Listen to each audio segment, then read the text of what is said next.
3 கடல் கலக்கிற இடம் இந்த தனுஷ்கோடியா. இந்த இடத்துக்கு வந்திருந்தோம். ஆனால் கடல் ரொம்ப பெருசுப்பா. ரொம்ப ரொம்ப பெருசு.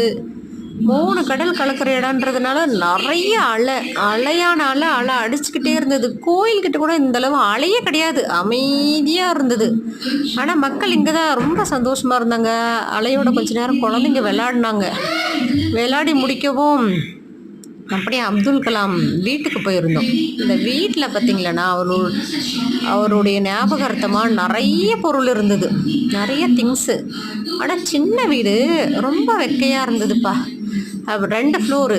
அப்படியே அவருடைய படைப்பு நிறைய இருந்தது. பார்த்துட்டு அப்படியே கிளம்பி போனால் ராமர் கோயிலுக்கு போகணும்ப்பா. ராமர் கோயிலில் பார்த்திங்களன்னா பஜனை தான், நல்ல பாட்டு, நிறைய நார்த் இண்டியன்ஸாக அந்த இடத்துல பார்த்திங்களன்னா. அப்படியே முடிச்சுட்டு கிளம்பிட்டோம்.